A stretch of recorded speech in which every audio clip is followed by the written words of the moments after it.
Playoff Frenzy live on the Hockey News Network, Instagram, Facebook, YouTube, LinkedIn, wherever you can find us. We are live, and the Washington Capitals have taken a 3-1 series lead. I'm not too happy about it, and I'm going to be very honest about it, because if I wasn't, you'd be able to tell by the tone of my voice. I am Andrew McGinnis, Michael Agello with me. Michael, your thoughts overall on this game tonight? This was a missed opportunity by the Montreal Canadiens to, I think, take control of the series. It would have been 2-2, but I think all the momentum would have been in their favor had they won this game. And I'm not saying this is a conspiracy, because I'm not that conspiratorial minded, but the inconsistency of the NHL and the way that they officiate games drives me batty. And tonight there was an incident that in the third period that turned the game around, and it should have never turned the game around because there should have been a penalty call, but we'll talk about that in a minute. I could talk about that for a lot more than a minute, but we'll talk about so much in this game, and there was a lot of physicality as well. But Playoff Frenzy Live is brought to you by Stix.com. That's Stix.com. Why break the bank on sticks? You can get pro-level composite sticks without the pro price tag at Stix.com. That's Stix.com. Head there now and gear up. Okay, Michael, let's get into it. We don't often try and make a topic of conversation out the gate officiating. Nobody wants to do it. We try to avoid doing it on shows like this. The way I'm going to throw it to you with this, and I've made it clear on this Hockey News shows that I am a Canadiens fan. If you watched games 1 and you watched game 2 and you watched a good portion of game 3, and then you watch game 4, you would think some of the stuff that didn't get called in the first couple of games, if those referees were calling it the same way as they did in game 4, there might have been 25 penalties in the first few games. It was a little bit different than what we saw early on this series. Well, just taking the league-wide what has gone on, and I'll be brief on this, but Brandon Hagel gets suspended for a game for the hit on Barkov. Why did he get suspended for a game? Because it was Barkov, because Barkov is a star player. The next game, Matthew Tkachuk, the star player, freight trains, there was Gensel.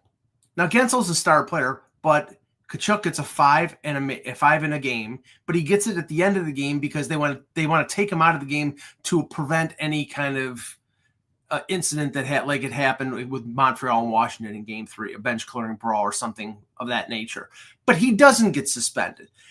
The hit was almost the same, not exactly the same. Now tonight, Tom Wilson destroys Alexander Carrier.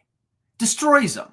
He goes to the locker room. He probably went in concussion protocol.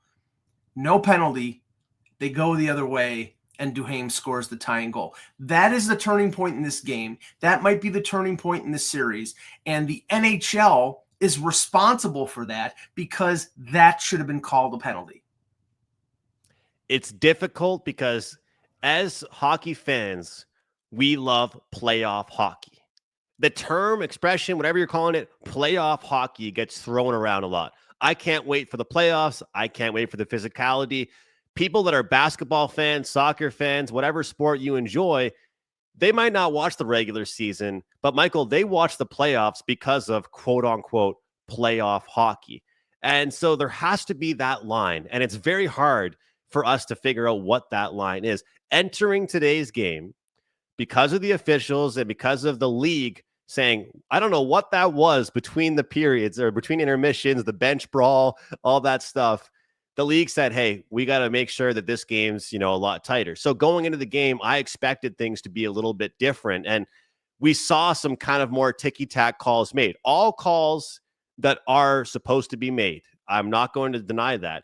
But the calls that were made early on in this game, the first one that was a call on the Capitals and the next couple on the Canadiens, those would not have been called in games 3, 2, or 1.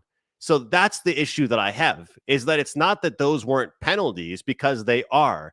It's that when I see Caulfield cross-checked in the face, when I see a slew foot on Demidov by Ryan Leonard, and then I see, small little ticky-tack calls like this, it makes you wonder what the difference is. And then, of course, the Tom Wilson one, if we had the picture, we'd be able to show the point of contact being the chin of Alexandre Carrier. And, of course, Carrier took the brunt of it when he tried to get out of the way of an Alexander Ovechkin hit, and he hurt his leg earlier on in the game. So it's interesting kind of what's going to be called, what's not going to be called. I think it's important to mention off the hop that Gooley did leave his assignment a little bit, chasing a hit that he was trying to make. And unfortunately, Mangiapane wide open there. Nobody, I don't think, can blame Dobish just based on how wide open that shot was. It was pretty far out, but at the end of the day, I thought Dobish had himself a solid game. But talking about the penalties, talking about the physicality, I'm sure we can keep talking about the inconsistencies, but one thing that was consistent, Michael, the penalty kill tonight from the Montreal Canadiens, keeping the team into it with some of those penalties that, again, I know that should be called, but based on what we saw throughout the series, I didn't expect to be called. But the PK, Washington 1 for 10 on the series and 0 for 7 between game 3 and 4. Your thoughts on the Canadiens' game plan and how they executed on the PK tonight?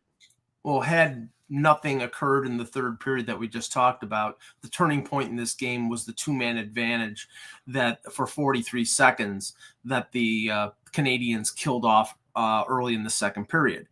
Had Washington extended their lead at that point, the game probably was over with. They survived it. They dumped the puck out a couple times, and this is the second period where you had the long change, which makes it even worse. They survived, and then they responded with 2 power play goals in the second period. And I thought at that point, the momentum had swung completely in the other direction, where the Canadiens, I think, took advantage. And Dobish played pretty well up to that point. Mm-hmm. But again, the inconsistency, and even before the Wilson hit on Carrier, the one that drives me crazy, and this is league-wide, not just because it's Tom Wilson. Tom Wilson goes into the corner, and he levels Mike Matheson. Josh Anderson comes in and responds and levels Wilson. Who gets the penalty? Anderson. Wilson, he walks away scot-free. Oh, I'm as innocent as an altar boy. Doesn't get called. Then he freight trains Carrier in the third period, and he doesn't get called. This is the first time I've ever seen officiating not go after Tom Wilson, because Tom Wilson is a recidivist when it comes to big hits, bad hits, illegal hits, and getting suspended. And he will not, I would be shocked if Tom Wilson gets suspended for this hit. Based on what we saw on the ice, I think it takes a lot for the league to step in when the officials that were on the ice didn't step in. I think, we've seen it happen multiple times, don't get me wrong, but a lot of times the league likes to say, well, if the 2 referees on the ice didn't see anything, then we're not going to see anything either. The power play for the Montreal Canadiens, though. How about that power play? Ivan Demidov, not really much from him and his line mates so far. Obviously, started off the series with Laine, and then now he's been playing with Newhook and Evans. Obviously, both those guys not known too much for their offensive play. Evans, more of a 200-foot player. Newhook uses his speed, but trust me, as someone that watches every Canadiens game, Newhook not known for his finishing ability. So Demidov quiet, but he gets 2 points tonight, his first 2 career playoff points in the NHL. What were your thoughts on the power play tonight from the Canadiens? Well, maybe the Demidov getting 2 assists will shut up the that Montreal commentator on social media who was disappointed that a 19-year-old kid being dropped into the Stanley Cup playoffs after playing in the KHL, if he's not the second coming of Wayne Gretzky, there's something wrong. My God. The power play was responsible for them converting or getting into the lead. Caulfield. It's funny. Caulfield is a player that when he was drafted, he slipped a lot further in the first round than he should have because he was small. Well, look at what this guy is doing. He is a menace. He is, with his one-timer, with his offensive ability on the power play, even 5-on-5 with his speed and his creativity.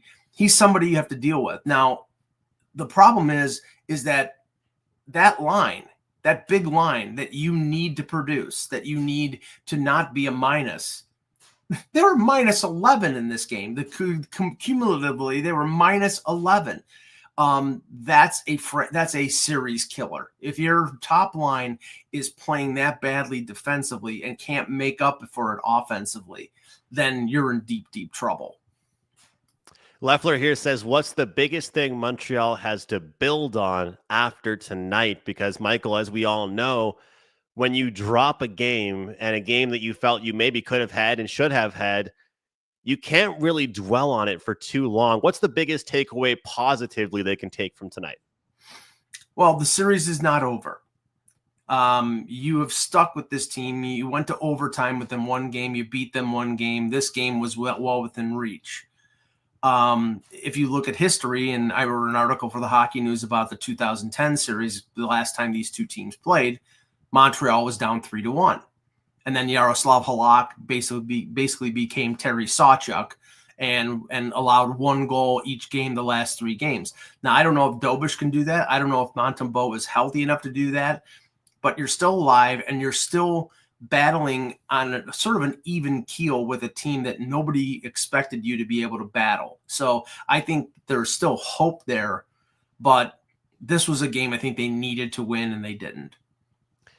I think I've been talking a lot about experience versus inexperience, and working in the betting industry. I always talk about that when doing my predictions, making my thoughts known on certain games and playoff matchups. And you and I working together yesterday on the Leafs and Sens post game, and then of course today talking Montreal and Washington. I think that there were a lot of things that I saw out of this game tonight, especially, that showed me inexperience versus experience. And one thing that positively they can take from this is, again, if we take away the empty net goals, it's a 1-goal game. And you look at games 1 and games 2 with how absolutely crazy and out of hand some of those games, those games seemed like they were getting, they were 1-goal games. And so I've talked about how last night when the Ottawa Senators Maple Leafs go to overtime, but not for the first, not for the second, but the third straight game, that means 1-goal games. And so despite these being 1-goal games, a lot of times in these types of games, the more veteran built teams finds a way to win, and the team that's been there finds a way to win. So when I'm looking at these Montreal Canadiens goals that they gave up, or the Washington Capitals goals, I should say, I see a lot of like mishaps that could be prevented. And part of me thinks, well, it's a good thing, Michael, that Washington didn't score any highlight goals against them. But I think about the mishap with Dobish going to cover the puck, and then he kind of takes the trapper down and then back up again. And, there's so many different things where Mike Matheson is kind of bobbling the puck a little bit. And then the puck, a lot of these goals the Capitals scored were just goal scorers, goals, and playoff type goals up until that Mangiapane goal. Yeah, I mean, the Canadiens are in this series. Anybody who looks at this and says, this is over with, Washington's going to go back to the Capital One Arena and just clean their clock in Game 5. No, I don't think so. I mean, I think that they are confident enough to think that they could come back in this series. Now, I disagree with playing Demidov more. Now, you may say, well, what do you have to lose? You're down 3-1. I think it's unfair to him to play him more. I mean, don't get me wrong. I think he's an amazing talent. I just think that you spot him, you play him like when you're taking faceoffs in the offensive zone to set him up so he can score goals. That's fine. But you get stuck with him out there like in Game 1 in overtime. But I believe he was out there for the Ovechkin goal. And I think Hudson was out there as well. I mean, you're talking about rookies. You're talking about players with not a lot of experience. And like you just said, Andrew, I mean, what's showing in this series is the experience of Washington and getting contributions from Duhaime and Mangiapane and guys who are not Dylan Strome and Ovechkin. That's what a team that is built to go make a long run has to rely on. They have to get that depth scoring, and Washington is getting that depth scoring. And regarding the Demidov comment there, I think that he would be able to play more if he had the line mates that can play with him. And I'm not putting it necessarily on those guys and trying to be negative towards them, but a lot of people say on a really good team, Newhook is a fourth line, great fourth liner. On a pretty good team, he's a third liner. He is not a second liner on a most teams playoff teams. And it's nothing against him. It's just how it is. And same things for Evans. You see the skills and the capabilities that Demidov has when he's on the power play, slinging it around with Suzuki and Caulfield and Hudson and making that play to Slavkovsky. The open ice just hasn't really been there. And kind of that takes us to our next question, talking about the goal scorers. 2 goals from Brandon Duhaime, Mangiapane with his first goal in 14 games between regular season and playoffs. Is it a sign to you that Washington have too many options goal scoring wise and ready for these big moments compared to Montreal? Because the way I look at it, if Christian Dvorak and Brendan Gallagher, Josh Anderson, if that line is acting as almost your second line, I think it's tough because those guys are doing everything they can. But on a playoff team, that's not your second line. Do you think that those goals by Duhaime and Mangiapane show that, hey, Ovechkin doesn't have to light the lamp for this team to be successful? Yeah, and getting goals from those players, third, fourth line players, those are killers. I mean, you expect Ovechkin to score. You expect Strome to score. You don't expect Brandon Duhaime to score.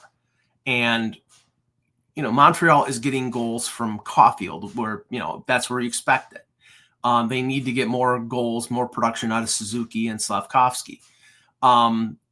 Demidov next year will be a top 6 forward for the Canadiens because that's his skill set. You look what Mishkov did in Philadelphia. That's his role. He's an offensive dynamo, but defensively, he's not inept, but he's just inexperienced. He can be an average defender, but right now those tools are not in his tool chest. So putting him in that top 6 role in a playoff scenario going up against Alex Ovechkin is team suicide. You have to protect him. The problem is with the Canadiens, you're playing him with the guys like Joel Armia, who is a zero offensively. He's a very good defensive player, but he cannot score. He couldn't score 10, 12 years ago when he was a first-round pick of the Buffalo Sabres. He's sure as hell not going to score now. I love his nickname on the team. They call him House. He's the house along the boards. He doesn't lose the puck, but there's not much goal scoring ability there, but he is great at dumping and chasing, getting that puck along the boards there. All kinds of great comments coming in. We appreciate both Michael and I love all of you guys being with us. We're thankful across all social networks, and Playoff Frenzy Live on the Hockey News Network is live every single night following the early games. So you guys can find us here, same time, same place, giving our thoughts and listening to your guys' comments. We are here to chat with you. Next comment here: who needs to step up for the Habs before the end of the season if they want to show real growth? Well, call me a fan, but I think they've showed a lot of growth being here where they are right now. But who needs to step up for you, Michael, to answer this question? Well, I think if the Canadiens are to get back in this series, it's going to be on the back of their star players. Now, Hudson was -3 today. He had 2 assists, but he was -3. Slavkovsky hit a goal, but he was -3. Suzuki, no points, minus. You cannot, out of Suzuki, a guy who is favorably compared to Patrice Bergeron, and I don't think that's hyperbole. I think that's legitimate. You can't have him in a key game having no points and going -3. That's a killer. So I think they need their star players to produce like star players. If you're talking about the young players coming of age, I mean, they didn't play Jack Eye early in the series because I think they didn't want him to take stupid penalties, and he did pretty well tonight, but I think he's got to be a more complete player, and I think they need his physical presence in the lineup because, especially against this team where they're running rampant against the smaller Montreal players, you need Jack Guy out there and you need Josh Anderson out there sort of defending their teammates. And that Jack Guy interference call, I saw it coming from a mile away. I knew it was coming. I saw him go to move. And it just made me so upset because I know it's a call. I knew they were going to call it tonight. But I mean, guys were getting cross-checked in the neck game 1 and 2, and that wasn't getting called, and they're just waiting for an interference call to be made. The young guys are gathering experience, and that's really important for this Canadiens team, but you've talked about it, and I'm happy you've touched on it. Caulfield -4, Slav -4, Suzuki -3. And I'm going to go back to what I was just talking about a few moments ago. I think that a lot of this is to do with the lack of a second line. I truly do. And they actually have a ton of draft picks. And you know what they also have, Michael? A lot of prospects. So I know we're here in the playoffs talking, and we don't want to get too much into the summer. I don't want to talk about the summer yet, that's for sure. But the plan is, and everyone has really heard, Ken Hughes, Jeff Gordon have talked about it, they need a 2C. They need a second line center. They need to add somebody that's been around the block for a while, not too old, not too young to come in and be that second line center. It would take so much pressure off this top line on the Montreal Canadiens to have a second line. And I'm not building excuses for the plus minuses for these three players tonight. But when I look at some other teams in these playoffs currently, when they can swap back and forth from the second line, first line, second line, first line, when you're that hesitant to put out your second line in the O-zone, it's very, very difficult to look at overall. But I want to switch to the goaltenders. Your thoughts on Jakub Dobiš? It's been an absolutely wild, wild year for him. The guy starts the season in Laval. Caden Primo, who's proven to be an unbelievable AHL player, struggled again this year in the NHL. Dobiš gets the call up. I believe it was 5 or 6 wins in a row to start his NHL career. And now he finds himself starting tonight in the NHL playoffs. Thompson, who looked like he couldn't put any weight on his leg, he somehow gets in there. Your thoughts on the goaltenders tonight? Yeah, I was stunned that Thompson was starting this game. I mean, he looked like he was severely injured when he was helped off the ice in Game 3. I didn't know the nature of it, and obviously him playing tonight is testament to his ability to absorb pain, because I can imagine even though he was able to play, he probably was in some discomfort. Obviously, they would rather have Montembeault in there because Montembeault has vast experience compared to Dobiš. I don't think Dobiš was the reason that they lost this game. The tying goal in the third period, I even thought there was a possibility there was goalie interference because I think it was McMichael that was in the crease. But they didn't, and there was a delay after that. I think they were on the Montreal bench. They were looking at that and seeing if there was any evidence of any kind of interference. And then the game-winning goal. I mean, again, I can't really fault him. I think it was more a defensive breakdown than it was Dobiš's fault. So, I mean, for this game, I think he played well. He just didn't stand on his head, and I think Montreal probably needed him to stand on his head for them to be able to win this game. Some key saves. I think about that saucer pass on the penalty kill that was, I believe, lifted over David Savard or Michael Matheson, and he makes that save in tight. He's very good in tight, but top of the slot. Look, I mean, when I think about it, I think about, some defensive plays from Hudson. People are saying that potentially Marty St. Louis pulled the goalie too early. And then Hudson has to know that they have more guys on the ice and just dump that in. He holds onto the puck for too long. The empty net goal happens. Goalie, with 3 minutes to go in the game, tries to leave his spot to go make a hit and leaves Mangiapane wide open. That's tough to see. We have so many questions piling in. I guess we have to touch on this one. I think this is kind of a fun thing to go over just because it's you and I thinking, what's one word to describe the Canadiens' effort tonight? We have a question about the game, but the Canadiens' effort tonight. How do you think of one word for that, Michael? Frustrating. Because I think the effort was there, but the inexperience was also there. It was sort of disjointed where they were all over the place. I mean, I think they had that game in their hands up 2-1 in the third period, and they didn't react well. And I like I said, I think deservedly Wilson should have been penalized for the hit on Carrier. Carrier limps to the bench while the play goes the other way and they score.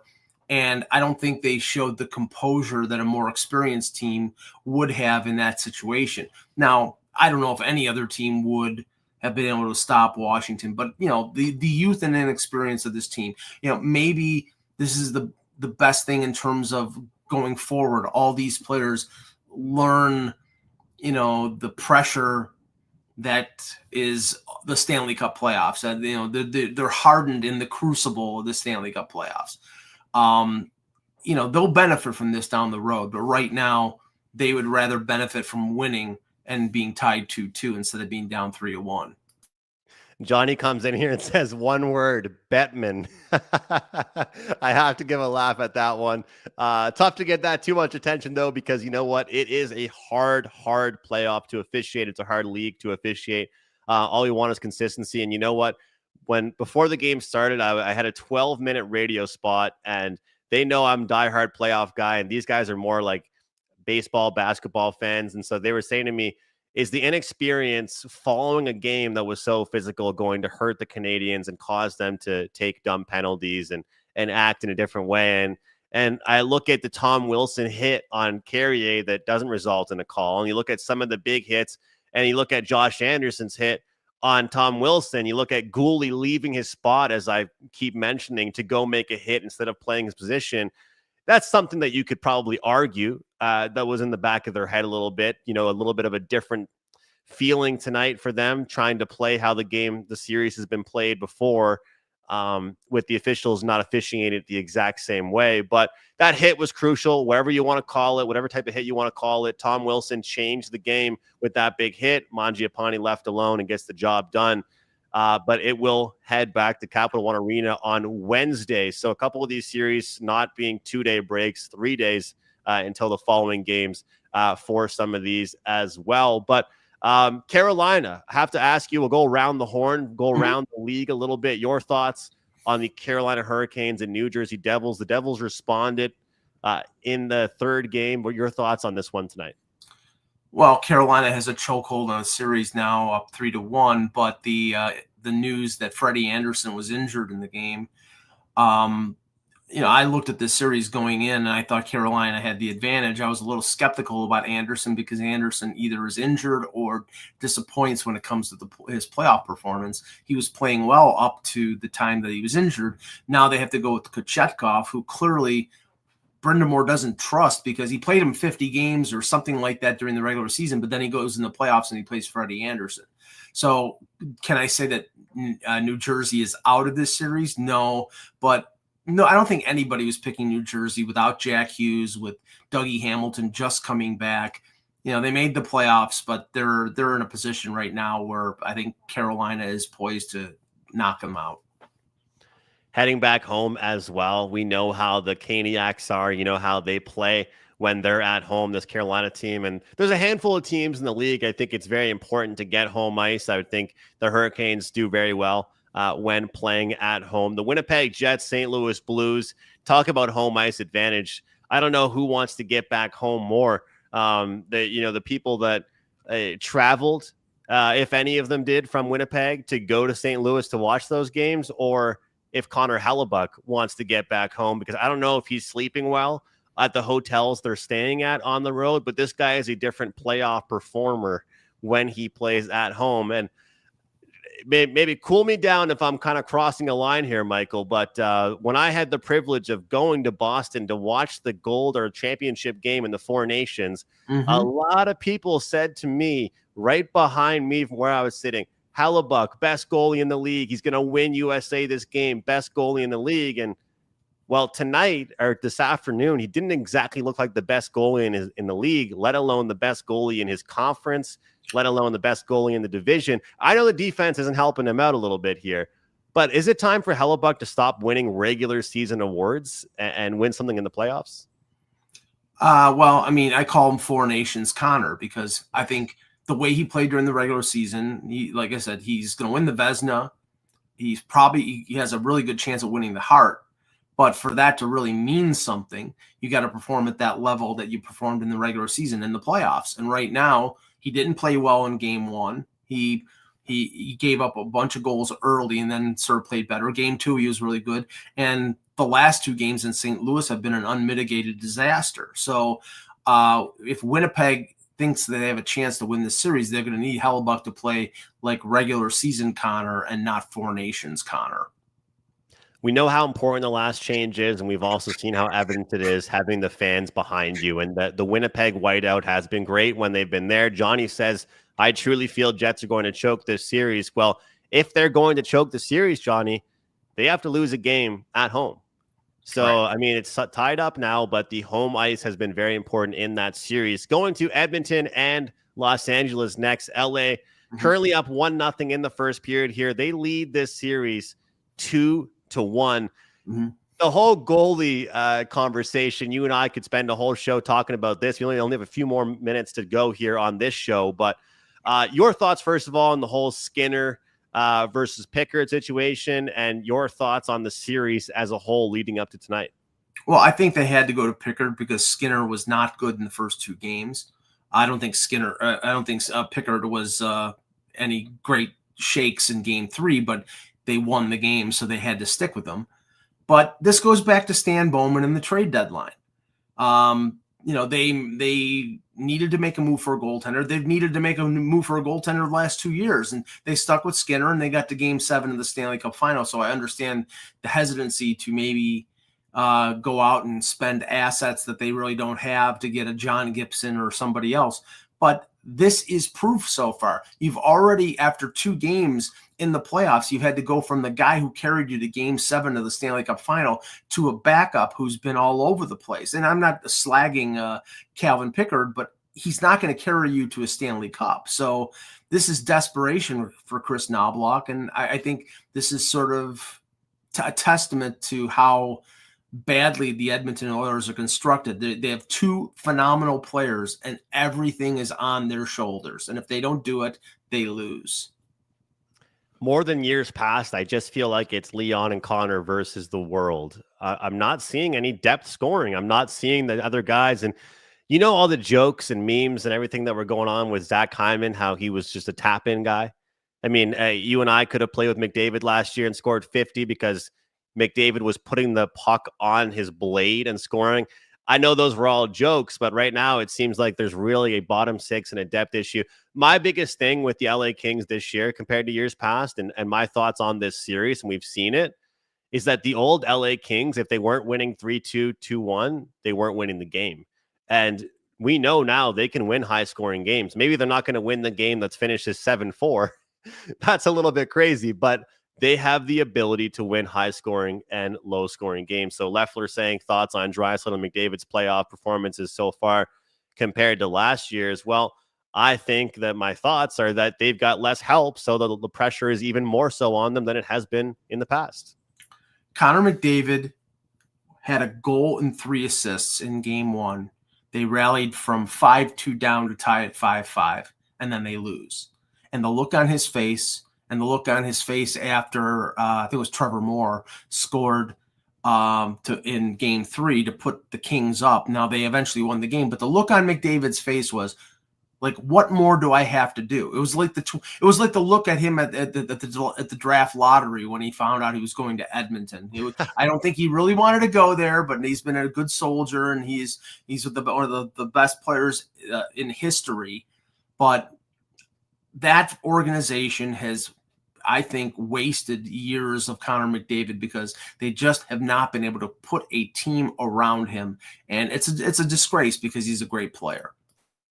I was a huge fan of the Mackenzie Blackwood pickup for the Colorado Avalanche. And I'm not going to lie, being from the East Coast of Canada, I'm a huge fan of Nathan McKinnon. And I was pumped to see them get a goalie themselves, as Alexander Georgiev was being nicknamed Alexander Forgiev because he was giving up 4 goals a game. And they go ahead and pick up Blackwood. Man, I would have loved to have seen a goalie like Blackwood go to the Oilers as well, but they stuck with their guys that they were there with last year. This series is going to be a good one, though, and I'm very curious how the game going on right now finishes, if it finishes in low-scoring fashion like it is so far, or if we see the fireworks go off once again like we have seen earlier on. All right, only a few minutes left here, or probably about a minute left. Would you rather be in the Habs right now rebuilding, or the Caps trying to squeeze one last gas from the dying core? That's kind of an intense question there, Michael, but what are your thoughts on this question? What do you think? Well, I object to the question because I don't think the Caps have a dying core, because they've sort of it's been a renaissance. It's been a rebirth. They do obviously have Carlson and they have Ovechkin. But, Protus has come out of nowhere, and Dylan Strome. And I mean, they have rebuilt that team very well in a very short time to make them competitive. I mean, remember, this is a team that snuck into the playoffs last year and got schooled in 4 games by the New York Rangers. And they made all these changes. They added Chikrin, they added Mangiapane, they added Logan Thompson, and everything worked. So I disagree with the premise. I mean, don't get me wrong. Montreal's core and their young players are very, there's a lot of reason for Montreal fans to be excited about that team, but I disagree with the premise. It's hard to answer a question if you don't agree with the basis of it overall, but I think the easy out on that question would be both fan bases should be happy right now, because I think the Capitals, the way they've structured, the way they've built, the way they've retooled, they still have those veteran guys, a lot of young guys though as well. But I'll tell you, I've been a Canadiens fan my whole entire life, and this is the most exciting I've been able to be about a team overall in the future, not just this year and miraculously making the playoffs, but also the future that they have to come. All right, so closing thoughts. The Capitals take a 3-1 series lead. They're going to go back to Washington. Danielle says, how concerned are you about Montreal's defensive structure? Michael, we'll close it to you with your thoughts, your final thoughts on tonight's game and your thoughts on the structure of the defensive play of the Habs. At times, I doubt whether they have a defensive structure. And I think that's a key part of the series right now. I mean, you have to play Hudson the amount of minutes that he plays because he's excellent offensively, and him possessing the puck is it's defensive. If you have the puck, the other team doesn't have the puck. But, him being small, him being outmuscled by players. I mean, not just him, but there's a number of there's a lot of inexperience on this Canadiens roster. You mentioned Gooley before and him taking himself out of position to make a hit. The last game against Toronto on a Saturday night, I was at the game in Toronto, and Gooley was running around like crazy. And it's like, okay, you can't do that. I mean, you have to be more disciplined than that. So this is a learning experience. Whether they can learn fast enough in this series or they learn by losing and going into next year, that's unknown. But they have to wise up, especially in the defensive zone. I love how you said, I don't know if they have a structure, because at some points they're just trying to get the puck out and move on, trying to avoid getting scored on. But it's a lot of experience being built for this team. But the depth of the Capitals gets the job done. A huge hit by Wilson, Duhaime, Mangiapane, Strome. The Capitals get the job done. I hope this series has at least another game at the Bell Center in Montreal, but time will tell. We thank all of you guys for being with us right now. Thanks for watching Playoff Frenzy Live, the Hockey News Network. Michael Agello, Andrew McGinnis saying, have a great night. We'll see you next time right here on the Hockey News Network.